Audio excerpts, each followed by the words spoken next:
નમસ્કાર મિત્રો, સ્વાગત છે તમારું આપણી આ યુટ્યુબ ચેનલમાં જેનું નામ છે ગુજરાતી જીકેની જમાવટ। તો આજના વિડીયોમાં આપણે વાત કરીશું મિત્રો, ગુજરાત રાજ્યના મહિલા અને બાળ વિકાસ વિભાગ દ્વારા દર 2 વર્ષે ગુજરાત રાજ્યમાં નવી આંગણવાડી કેન્દ્રોને મંજૂરી આપવામાં આવે છે। સાથે જ મિત્રો, આંગણવાડી કાર્યકર તેડાગર બહેનોની જે વય નિવૃત્તિ અથવા તો મૃત્યુના કિસ્સામાં અથવા તો કોઈ રાજીનામું આપીને ગયેલ હોય તેવા કિસ્સામાં જ્યારે ખાલી જગ્યાઓ પડે છે, ખાલી જગ્યાઓ અને નવી જે આંગણવાડી કેન્દ્રો બને છે તેમાં મિત્રો નવી જગ્યાઓ માટેની ભરતીઓ દર 2 વર્ષે આ વિભાગ દ્વારા આયોજન કરવામાં આવે છે। ગત ભરતી વર્ષ 2023માં જાહેર થઈ હતી અને હવે વર્ષ 2025 આજથી શરૂ થઈ રહ્યું છે। તો મિત્રો 2025માં નવી ભરતી જે છે તે મિત્રો આંગણવાડીની આવવાની છે। મિત્રો તો આજના વિડીયોમાં આપણે જાણીએ કે પૂર્વ તૈયારી રૂપે આંગણવાડી જે કાર્યકર અથવા તેડાગર બહેનોમાં જે બહેનો અરજી કરવા માગતા હોય અને જેઓ નોકરી મેળવવા માગતા હોય તેમને મિત્રો પૂર્વ તૈયારી રૂપે કયા કયા ડોક્યુમેન્ટ્સ રેડી રાખવા પડશે।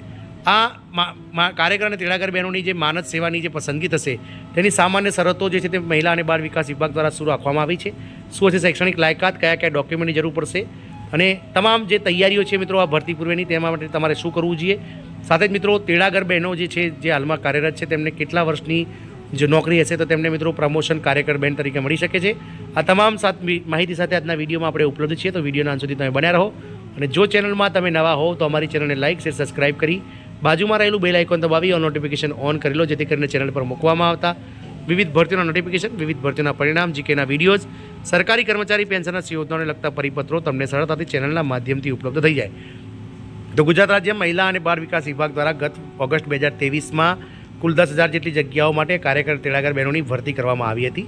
ત્યારબાદ મિત્રો વર્ષના અંતે એટલે કે લગભગ જાન્યુઆરી 2024માં તમામ જે બહેનો છે તેમને ઓર્ડર આપી દેવામાં આવ્યા હતા અને મિત્રો હવે આ વર્ષે જે છે તે વર્ષ 2025ના અંતમાં જે છે તે મિત્રો નવી ભરતી આવશે, કારણ કે બજેટ 2025-26 જે પૂર્ણ કદનું બજેટ રજૂ થશે તેમાં નવી આંગણવાડી કેન્દ્રોને મિત્રો દર 2 વર્ષે જે મંજૂરી મળતી હોય છે તેમ મિત્રો બાળકોની સંખ્યા અને વસ્તીના આધારે નવી આંગણવાડી કેન્દ્રોને મંજૂરી સરકાર દ્વારા 2025-26માં આપવામાં આવશે। તો ક્યાંક ને ક્યાંક નવી ભરતી જે છે તેની જોગવાઈ મિત્રો સરકાર દ્વારા કરવામાં આવશે અને વર્ષના અંત સુધીમાં એટલે કે મિત્રો ઓક્ટોબર દિવાળીના તહેવારોની આસપાસ નવી ભરતી આ વર્ષે કાર્યકર તેડાગર બહેનોની આવવાની છે। સંભવિત જે ભરતીની વાત કરીએ તો આંગણવાડી કાર્યકર તેડાગર બહેનોની સંભવિત 6,000 કરતાં વધારે જગ્યાઓની ભરતી વર્ષ 2025ના અંત સુધીમાં જાહેર થશે તેવું જાણી રહ્યું છે। મિત્રો તો જાણીએ મિત્રો કે કઈ બંને કેડર એટલે કે કાર્યકર અને તેડાગર બહેનો જે આંગણવાડી કાર્યકર તેડાગર બહેનો છે તેના માટે કોણ કરી શકશે અરજી, શું છે મિત્રો તેના માટેની સામાન્ય શરતો આ બંને પદો માટેની અને ઉંમર, શૈક્ષણિક લાયકાત તથા અન્ય શરતો વિશે આજના વિડીયોમાં થોડી વિગતવાર ચર્ચા કરીએ। તો આંગણવાડી કાર્યકર અને તેડાગરની માનદ સેવામાં પસંદગી માટે સામાન્ય શરતો નીચે મુજબ છે। તો આંગણવાડી કાર્યકર તેડાગરની માનદ સેવામાં પસંદગી માટે ફક્ત અને ફક્ત મહિલા ઉમેદવારો, પહેલી વાત છે મહિલા ઉમેદવારો જ અરજી કરી શકશે। બીજું છે મિત્રો, આંગણવાડી કાર્યકર તેડાગર બહેનોની માનદ સેવામાં પસંદગી માટે અરજી કરનાર મહિલા ભારતના નાગરિક હોવા જોઈએ।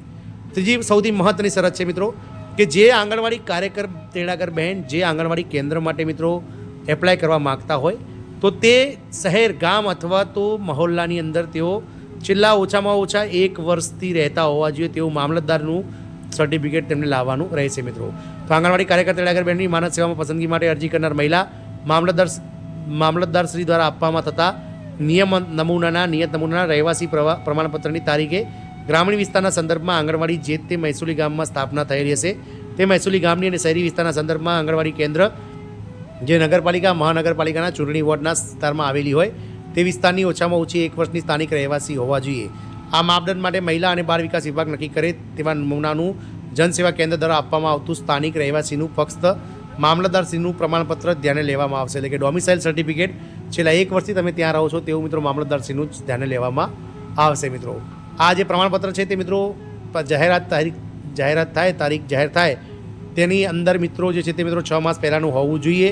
સાથે જ મિત્રો માનદ સેવા માટે વર્તમાનપત્રમાં જાહેરાત પ્રસિદ્ધ થયા પછી તારીખ પહેલાંના 6 માસના સમયગાળાની અંદર આવું નિયત નમૂનાનું પ્રમાણપત્ર ઇસ્યુ કરેલું હોવું જોઈએ। સંબંધિત જાહેરાતની તારીખે 6 માસથી વધારે સમય પહેલાં ઇસ્યુ થયેલ પ્રમાણપત્ર તેમજ રહેવાસી બાબતના અન્ય કોઈ પણ પુરાવાઓને ધ્યાને લેવામાં આવશે નહીં। એટલે કે મિત્રો તમારે જે છે તે મિત્રો હવે આગામી 1-2 મહિનાની અંદર આ મામલતદાર દ્વારા જે ડોમિસાઇલ સર્ટિફિકેટ રહેવાસીનું સ્થાનિક રહેવાસીનું સર્ટિફિકેટ છે તે કઢાવીને રાખવું જોઈએ, કારણ કે જે ભરતી છે તે ઓગસ્ટથી લઈને ઓક્ટોબર વચ્ચે આવશે, એટલે તમારે માર્ચ, એપ્રિલ સુધીમાં આ સર્ટિફિકેટ કઢાવીને રાખવું પડશે। આંગણવાડી કાર્યકર તેડાગર બહેનોની માનદ સેવામાં પસંદગી માટે અરજી કરનારની ઉંમર ઓછામાં ઓછી 18 વર્ષ અને વધુમાં વધુ 33 વર્ષ હોવું જોઈએ। સાથે જ મિત્રો 5 વર્ષ જે 3 વર્ષ 5 વર્ષ જે અનામત કક્ષાના ઉમેદવારોને છૂટછાટ સરકારના ધારાધોરણો મુજબ મળી શકશે। આંગણવાડી તેડાગર માટે લઘુત્તમ શૈક્ષણિક લાયકાત 10 પાસ રહે છે. કાર્યકર બહેનો માટે લઘુત્તમ શૈક્ષણિક લાયકાત ધોરણ 12 પાસ અથવા તો ધોરણ 10 પાસ સાથે AICTE માન્ય પ્રાપ્ત કોઈપણ ઓછામાં ઓછો 2 વર્ષનો કોર્સ કરેલો હોવો જોઈએ. અરજદાર અનામત વર્ગના આવતા હોય તો તે બાબતનું મિત્રો જાતિનો દાખલો તેમણે રજૂ કરવો પડશે. વિધવા બહેન હોય જો કોઈ તો તેમણે વિધવાનું સક્ષમ અધિકારીનું પ્રમાણપત્ર રજૂ કરવાનું રહેશે. અરજદારે જણાવેલ તમામ શૈક્ષણિક લાયકાતના પ્રમાણપત્રો રજૂ કરવાના રહેશે. અરજદારની અરજી કરવાની છેલ્લી તારીખને કટ ઓફ ડેટ ગણવામાં આવશે. અરજી કરવાની છેલ્લી તારીખે અરજદારની ઉંમર, શૈક્ષણિક લાયકાત અને અન્ય નિયત લાયકાત માટેના માપદંડો પૂર્ણ થયેલા હોવા જોઈએ. અરજદારે આ ઉપરાંત મિત્રો રજૂ કરેલ તમામ માહિતી અને પ્રમાણપત્રો સાચા છે તે માટે 100 રૂપિયાના સ્ટેમ્પ પર મામલતદાર, નાયબ મામલતદાર, અધિક કલેક્ટર અથવા નોટરીના સહી સિક્કાથી પ્રમાણિત કરેલ સાથેનું પરિશિષ્ટ 2 પ્રમાણેનું મિત્રો જે છે તે સોગંદનામું રજૂ કરવાનું રહેશે. વાત કરીએ મિત્રો કયા કયા ડોક્યુમેન્ટ જે છે. હવે વાત કરીએ આંગણવાડીના હાલના તેડાગરને આંગણવાડી કાર્યકર પસંદગી પ્રક્રિયામાં અગ્રતા કઈ રીતે આપવામાં આવશે. તો આંગણવાડી કાર્યકર પસંદગી માટે લઘુત્તમ શૈક્ષણિક લાયકાત ધોરણ 12 પાસ અથવા ધોરણ 10 પાસ સાથે AICTE માન્યતા પ્રાપ્ત કોઈપણ ઓછામાં ઓછો 2 વર્ષનો ડિપ્લોમા અથવા કોર્સ પાસ કરેલો હોય તેવા આંગણવાડીના તેડાગરને અગ્રતા આપી જાહેરાતની તારીખથી દર્શાવેલ આંગણવાડી કાર્યકરોની જિલ્લા પંચાયત મહાનગરપાલિકા હસ્તકની ખાલી જગ્યાઓ પૈકી સંખ્યાના પ્રમાણમાં 25% જગ્યાઓના પ્રમાણમાં આપવા પસંદગીનો લાભ મળવાપાત્ર રહેશે.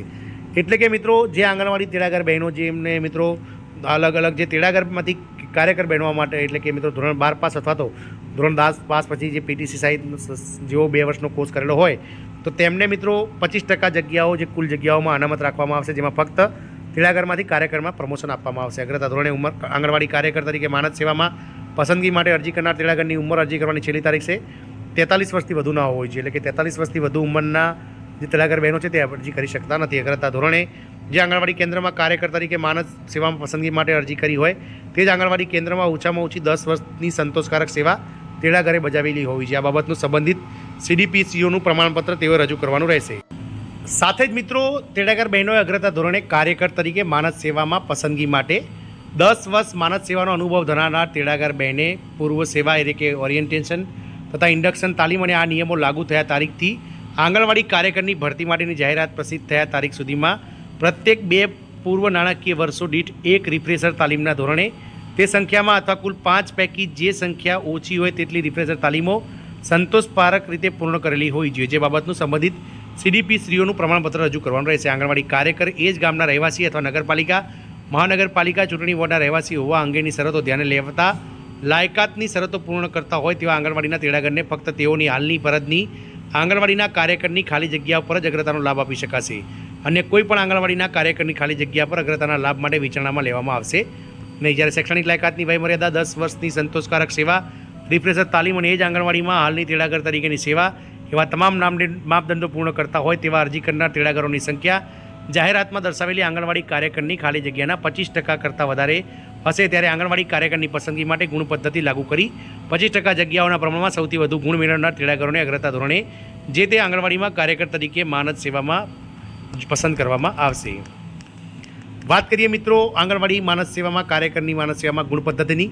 તો મિત્રો કયા કયા ગુણ પદ્ધતિ તો ધોરણ 12 પાસની જે છે તે મિત્રો ક્વોલિફિકેશન કાર્યકર માટે રાખવામાં આવી છે, જેમાં ધોરણ 12 પાસ અથવા ધોરણ 10 પછી AICTE માન્યતા પ્રાપ્ત કોઈપણ ઓછામાં ઓછો 2 વર્ષનો ડિપ્લોમા કોર્સના 20 ગુણ આપવામાં આવશે કાર્યકર બહેનોની ભરતીમાં. 12મા ધોરણમાં પાસ પછી જે ઓછામાં ઓછો 2 વર્ષનો ડિપ્લોમા કોર્સ અથવા સ્નાતક કોર્સ પાસ કરેલો હોય એટલે કે ગ્રેજ્યુએશન અથવા તો PTC કરેલો હોય તો 30 માર્ક્સ અલગથી મળશે. અનુસ્નાતક કોર્સ પાસની ટકાવારીના 30% મળશે. એટલે કે MA કરેલું હોય તમે માસ્ટર તો એના 30 માર્ક્સ.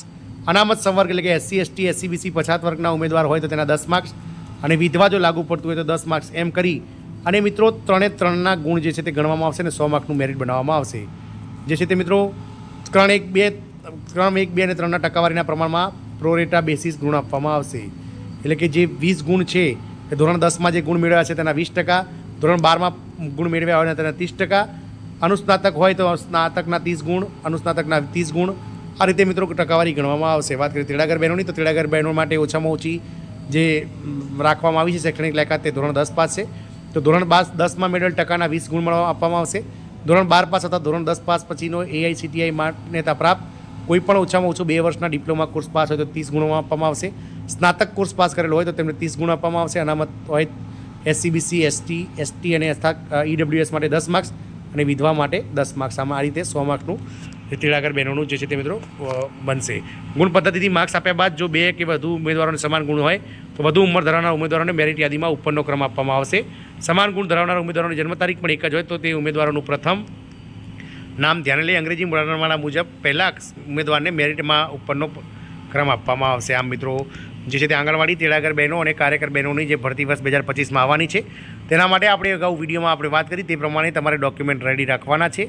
આ વર્ષની ભરતી જે છે તે મિત્રો 6 થી 7 હજાર જેટલી ભરતી આવવાની છે. તો આ ભરતી માટે તમે તૈયારીઓ શરૂ કરી દો અને ચોક્કસથી મહિલા અને બાળ વિકાસ વિભાગ દ્વારા બજેટમાં નવી આંગણવાડી કેન્દ્રો સાથે જૂની જે ખાલી જગ્યાઓ પડી છે તેને લઈ અને સરકાર સાથે નાણાં વિભાગ સાથે પરામર્શ કરી અને નવી જગ્યાઓનું ભરતી જે છે તે વર્ષ 2025ના અંત સુધીમાં બહાર પાડવામાં આવે તે એવી આશા છે. જય હિન્દ, અસ્તુ.